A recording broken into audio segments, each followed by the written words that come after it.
Fidelity.com. You're watching Biography of the Millennium on A&E as we count down to the #1 person of the past 1,000 years. Scientists and kings, artists and even madmen. We've met them all on our list. Now we reach the top, the #1 choice of our panel, the person they picked as the most influential of the past 1,000 years. As always, our experts did not exactly speak with one voice. I thought about how you define influence. Who did something that was both helpful and essential? And that's how I came up with Copernicus. There's no doubt in my mind, and no question, that Isaac Newton not only belongs in the top 10, but if I had a vote in it, he'd be #1. Newton and Copernicus were bona fide geniuses, but our panel's #1 person of the millennium was a hard-working German tradesman born 600 years ago. He wasn't a brilliant philosopher or theorist. He wasn't even a very good businessman.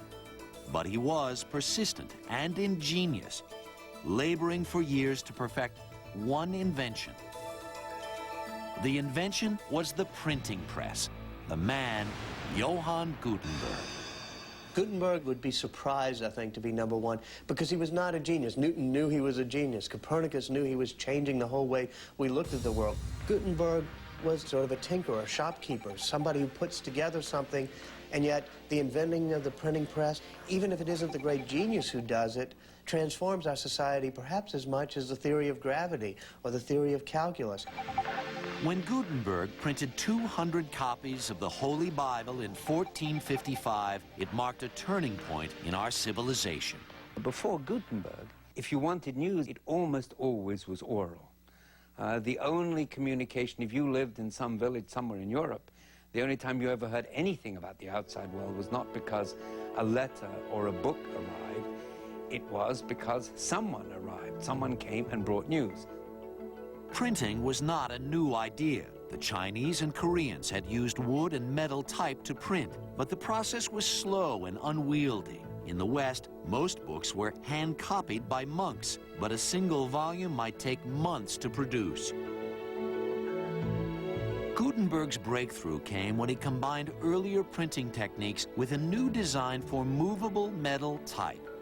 Then he put it all together with a press similar to one used to make olive oil. And with this, printing history was made. Gutenberg would continue in the printing trade until his death, but he was always short of money. In fact, when his splendid Bible appeared, all the profits went to his creditors. Yet, what Gutenberg wrought was astonishing. Within 50 years, 20 million books had been printed in Europe.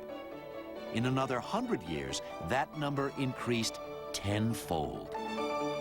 We evolved from being a society that was all city-states and villages that didn't communicate to being a global society in which all information could be communicated. That starts with the printing press. Gutenberg's breakthrough helped Renaissance thought to flower and spread, and Martin Luther's Protestant Reformation to attract new followers. Then came the scientific discoveries of Descartes, Galileo, and Newton, and of course, the Industrial Revolution. News of technological breakthroughs, innovations in politics and the arts, all spread swiftly through newspapers, pamphlets, and journals. Gutenberg's printing press unleashed the power of ideas, and in many ways, his information revolution is only just beginning. Gutenberg allowed us to transmit information so much more easily and freely. That continues through the current day, through the invention of the beginning of the century of radio, then of television, then of the internet and email. It begins with Gutenberg, and it's a 500-year process. Over the past 5 centuries, that information has altered the face of history. Power left the hands of the elite. A literate middle class was born. And all around the world, authoritarian states have found it more and more difficult to keep their citizens in the dark. Governments may say, don't print this in the newspaper, don't pass this information around, but it's all being faxed around. You can't hide that much from the people anymore. The effect of the press on our lives is essential. We can't, as a democracy, live without it. It infuriates us. There's lots of bad press. But I've seen the opposite. I've lived in the Soviet Union in the bad old days. I've seen the effect of a non-press on a people. And if that's the option, then I think every American would say, count me out. I think what the printing press does is it makes democracy more inevitable. Because when people have ideas, when people have information, people will have power. That's what the French Revolution is about, the American Revolution is about. And what happens in the years from Gutenberg's inventing of the printing press to today is the gradual growth of democracy, freedom, liberty, and personal empowerment. You don't have that if you don't have the printing press. So much of what defines our millennium would never have happened without Gutenberg's printing press and its astonishing ability to get the word out. If we had no Gutenberg, we wouldn't have had Shakespeare. If we'd had no Gutenberg, we wouldn't have had Karl Marx. If we'd had no Gutenberg, we wouldn't have had Albert Einstein. Virtually every person on our millennium list of 100 owes a debt to Johann Gutenberg. Consider those who wrote and published their theories and ideas, like Darwin and his Origin of Species, Jefferson's Declaration of Independence, even Hitler's Mein Kampf. Were it not for Gutenberg, they might not have been inspired to greatness or infamy by reading the works of others, and their own thoughts and ideas would not have survived beyond their own lifetime to influence future generations. Artists like Michelangelo or Picasso, Beethoven or the Beatles, scientists like Marie Curie, Alexander Fleming, or Sigmund Freud. Their creations and discoveries have been reproduced on the printed page, broadcast on radio and television, and are now available to whole new audiences via the internet, thanks again to the printer from Mainz, Germany. It's hard to imagine who may be the #1 person of the next millennium, but there's no doubt they too will owe a great debt to Johann Gutenberg.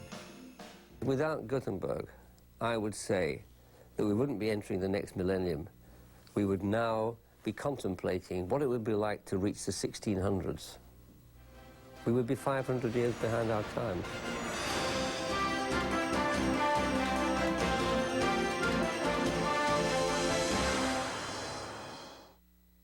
And so we come to an end. 100 lives for 1,000 years.